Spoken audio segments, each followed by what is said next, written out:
তৃণমূল নেতাদের বিরুদ্ধে তোলাবাজি, সিন্ডিকেট কারবার চালানোর অভিযোগ নতুন কিছু নয়। জেলায় জেলায় এই ধরনের ঘটনা ঘটেই চলেছে। এবার যে ঘটনাটি বলছি সেটা একেবারে অন্যরকম।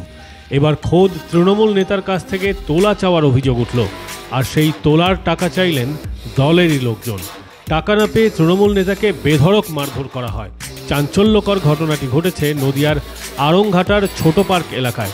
জখম তৃণমূল নেতার নাম দিলীপ পাল। তিনি আড়ংঘাটা গ্রাম পঞ্চায়েতের সদস্য।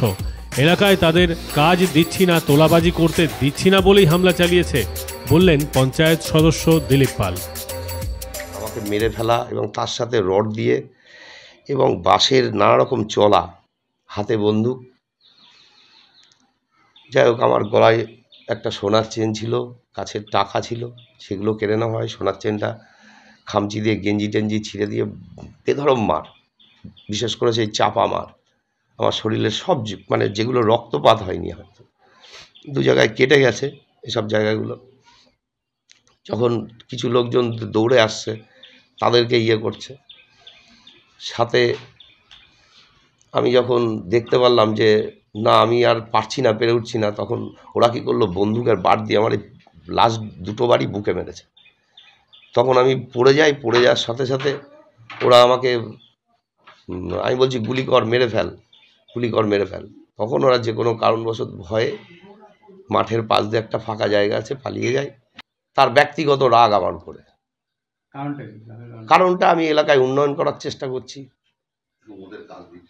আমি তাদেরকে কাজ দিচ্ছি না, নানা রকম পার্সেন্টেজ তুলতে পারছে না, এটাই রাগ। তৃণমূল নেতা কাজ করার কথা বলে সকলের কাছ থেকে টাকা নেয়, সেই টাকা চাইতে গিয়েই গন্ডগোল, দাবি এক দলীয় কর্মীর। গন্ডগোল একটা হয়েছে, রাকেশ বলে একটা ছেলের কাছ থেকে ও টাকা নিয়েছে, ও বহু ছেলের কাছ থেকে টাকা তোলে, ও দলের বদনাম করে। ও পঞ্চায়েতের লোক গেলেই শুধু এর কাছে টাকা, ওর কাছে টাকা ছাড়ার কোনো কথা নেই।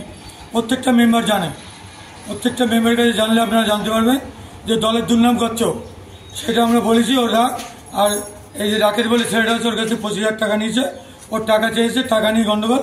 পরে আমরা যখন আসলাম, এসে শুনলাম, তারপরে আমরা নেতৃত্বকে জানিয়েছি, যেটা ভালো বলে করবে। তারা আমাদেরকে জানিয়েছে, আমরা ওকে বলেছি ও টাকা দেবে না, ও গায়ের জোরে টাকা, ওরা হুমকি দেয়।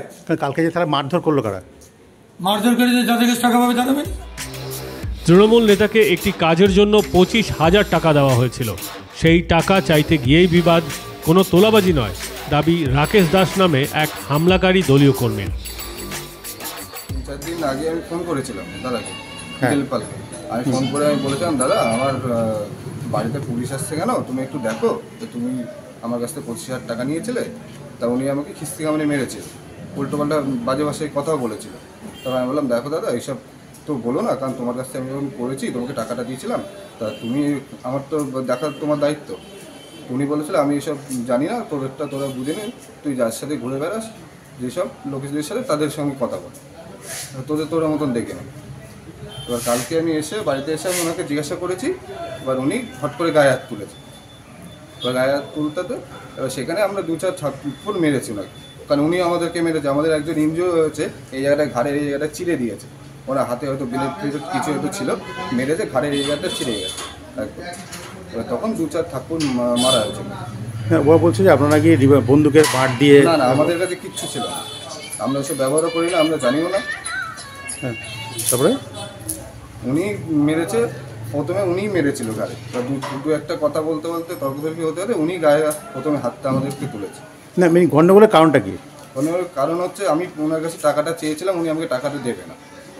কিসের টাকা? উনি, আমার একটা ঝামেলা হয়েছিল, সেই ঝামেলাতে আমি জামিন করানোর জন্য দাদাকে টাকা দিয়েছিলাম। দাদাকে বলেছিল আমি করে দেবো, দিলীপ পাল। তো দিলীপ পাল বললো, আমি করে দেবো, তুই আমাকে 25,000 টাকা দিবি। তো আমি 25,000 টাকা দিলাম। আমার মাও গিয়ে দিয়ে আসলো ওর বাড়িতে গিয়ে টাকা। তারপরে এখন আমার বাড়িতে পুলিশ আসছে। এখন আমি বললাম দাদাকে, দাদা আমার বাড়িতে পুলিশ কেন আসছে, তুমি একটু দেখো। উনি আমাকে বাজে বাসে খিস্তি কামারি উল্টোপাল্টা কথা বলা শুরু করলো। শাসক দলের গোষ্ঠীদ্বন্দ্ব প্রকাশ্যে আসায় বিজেপি কটাক্ষ করতে ছাড়েনি। এই ধরনের ঘটনা নতুন কিছু নয়, সারা রাজ্যে তৃণমূলের ভাগ বাটোয়ারা নিয়ে এই ঘটনা অহরহ ঘটছে। তৃণমূলকে তোপ দাগলেন এক বিজেপি নেতা। তৃণমূলের তোলাবাজি এবং সিন্ডিকেট রাজ, সেখান থেকে ভাগ বটনের গণ্ডগোল, বিভিন্ন গোষ্ঠীতে যুক্ত আছে। অ্যান্টি সোশ্যালরা সব তখন নেতা হয়েছে তৃণমূলে, ফলে ওদের বিভিন্ন গোষ্ঠীতে আছে, ওরা ভাগ যোগ করা নিয়ে ওদের মধ্যে গণ্ডগোল হচ্ছে এবং এটা আজকে অনেকদিন ধরেই গরম গরম ভাবটা আরমারাতে চলছে। এতে সাধারণ মানুষের তো কিছু উপকারে লাগছে না। আজকে খড়দাতে, আজকে শিলিগুড়িতে, আজকে মালদাতে সেখানে তৃণমূলের কাউন্সিলর খুন হচ্ছে। কারা করছে? কেউ একটা বিরোধী কেউ কারণ না, সব বেছে বেছে তৃণমূলের লোকের গোষ্ঠী কন্দলের ফসলে এগুলো হচ্ছে। সাবেক রাজ্যব্যাপী দিদিমণি যে সিন্ডিকেট রাজ তৈরি করেছে, যাদেরকে দিয়ে আজকে সারা রাজ্যে তৃণমূল মস্তানি গুন্ডামি করে ভোটে জিতছে, তারা আজকে যখনই ভাগ বটরা কম হচ্ছে তারা গণ্ডগোল করছে। মারছে তৃণমূল আর মার খাচ্ছেও তৃণমূল। ভোট যতটা এগিয়ে এসেছে ততই ভাগ বাটোয়ারা নিয়ে গোষ্ঠী কোন্দল প্রকাশ্যে চলে এসেছে। ফলে তৃণমূলকে শেষ করবে তৃণমূলই দাবি বিরোধীদের। এই হামলার ঘটনা নিয়ে প্রশাসন কী ব্যবস্থা নেয় এখন সেটাই দেখার। মাধ্যম ব্যুরো রিপোর্ট।